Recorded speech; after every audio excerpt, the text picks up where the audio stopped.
लिए पैसे नहीं देते तो क्या रहता कि ये तारें लटकी रहती और ये बिल्डिंग खड़ी रहती। फिर आपसे आशा करते कि 5 साल बाद या 10 साल बाद कोई की सरकार बदलेगी तब इसके काम शुरू होगा। ये भारतीय जनता पार्टी की सरकार करती है। हॉस्पिटल के इतने बुरे हाल हैं कि आज ढंग से डॉक्टर आपको देख नहीं पाते क्योंकि एक डॉक्टर के पास 20-20 मरीजों की लाइन लगी हुई है। हमने कहा कि हम नेर चौक में एमआरआई की मशीन नहीं लगा सके। अभी मंडी के मुख्यमंत्री हुआ करते थे, एमआरआई की मशीन नहीं लगी है आपके यहां। और हॉस्पिटल क्या बनाए हमने? मंडी से नेर चौक से आईजीएमसी से पीजीआई, फिर घर पता नहीं वापिस आते कि नहीं आते, इतनी बीमारी बढ़ जाती। और ट्रांसफर वाले बन गए हॉस्पिटल, मरीज ट्रांसफर हो जाते हैं। ऐसी हालत क्यों हुई? ऐसी हालत इसलिए हुई कि पिछली भारतीय जनता पार्टी की सरकार ने जनता की संपदा को लुटा दिया। और जनता की संपदा को जो लुटाया वो आपके हित के लिए नहीं लुटाया, वो अपने राजनीतिक फायदे के लिए उन्होंने उसको लुटा दिया।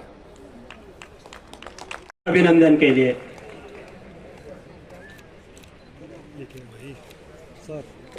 धन्यवाद महोदय। जोरदार तालियां माननीय मुख्यमंत्री महोदय के लिए। विकास श्री आर.डी. नजीम जी से महोदय को सम्मानित करने के लिए धन्यवाद महोदय।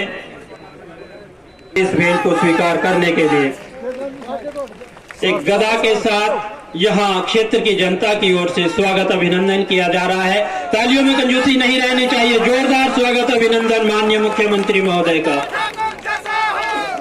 माननीय मुख्यमंत्री महोदय को यहाँ सम्मानित किया जा रहा है। तालियों के साथ मुख्यमंत्री महोदय का हम अभिनंदन करते हैं, स्वागत करते हैं और आभार व्यक्त करते हैं इस विकास रूपी सौगात के लिए। स्वराज की समस्त जनता की ओर से यहाँ माननीय मुख्यमंत्री महोदय, उप मुख्यमंत्री महोदय को सम्मानित किया जा रहा है। बारे में ये बात करें, मैं मुख्यमंत्री से चाहूंगा कि यहाँ एक स्टीमर भी, यहाँ जो झील बनी है यहाँ, वो लिस्ट हम सब नेताओं के पास है जो मुख्यमंत्री महोदय के आशीर्वाद से हमने उन गरीब घर में रोजगार लगाया है।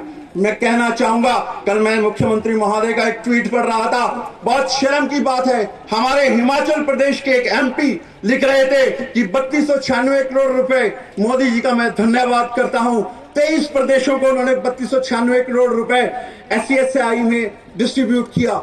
गोवा जैसे राज्य जो टूरिज्म राज्य हैं, और उसके हैं कि ऐसी विपरीत आर्थिक परिस्थितियों में वो कैसे प्रदेश में रेवेन्यू जनरेशन करके आगे का काम बना रहे हैं। और एक बात मैं अंत में और कहना चाहूंगा, मुख्यमंत्री महोदय आप हमारे दुख में आए, आपदा में आए। बाली चौकी के 7 घर जो हुए उनको आपने 7-7 लाख रुपए दिया। उस वक्त भी हम आपके सामने डिमांड्स नहीं रख पाए क्योंकि वो दुख का समय था। उस वक्त आप हमारे साथ कंधे से कंधा मिला के, आज भी ये जो एरिया है ये स्वराज का बिल्कुल बाउंड्री पड़ता है। बहन चंपा को 11 दिसंबर को पूर्ण होने जा रहे हैं। जब सिराज से हमारे मुख्यमंत्री जयराम ठाकुर जी हटे तो खजाना खाली करके चले गए थे। और खजाना ऐसा खाली कि 1 महीने का सरकार चलाने के लिए भी हमारे पास पैसा नहीं था। वो मुख्यमंत्री जी और मैंने 1 महीना दिन रात मेहनत करके अपनी आर्थिक समृद्धि की दिशा में नीतिगत बदलाव लाया।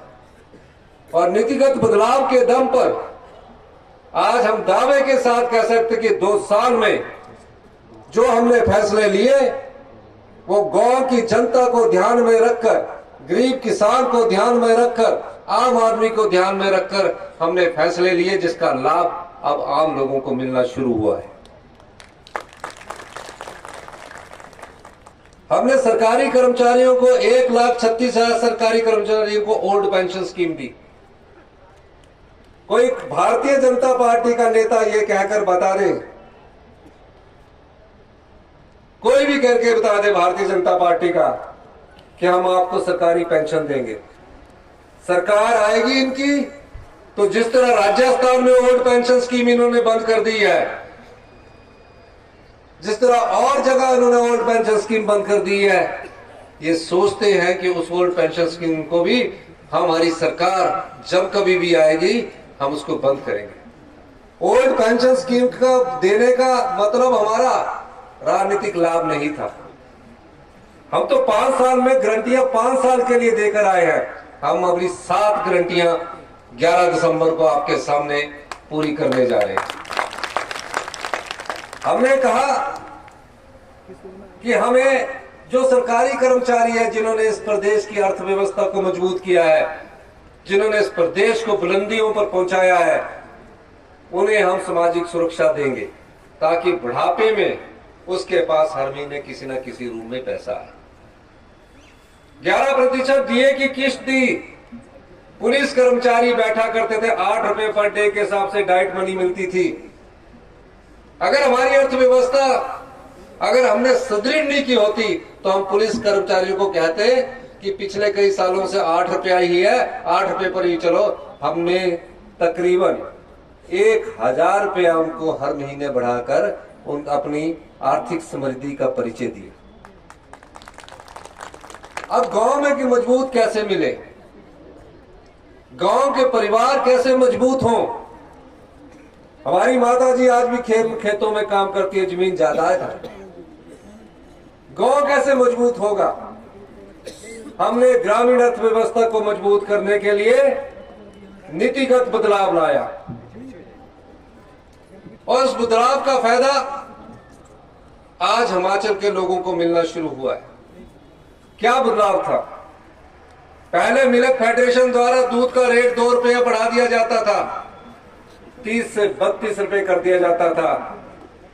हमने दूसरे बजट में गाय के दूध को 45 रुपए प्रति लीटर के हिसाब से मिल्क फेडरेशन के द्वारा खरीदने की घोषणा की और 45 रुपए लीटर के हिसाब से आज दूध खरीदा जा रहा है।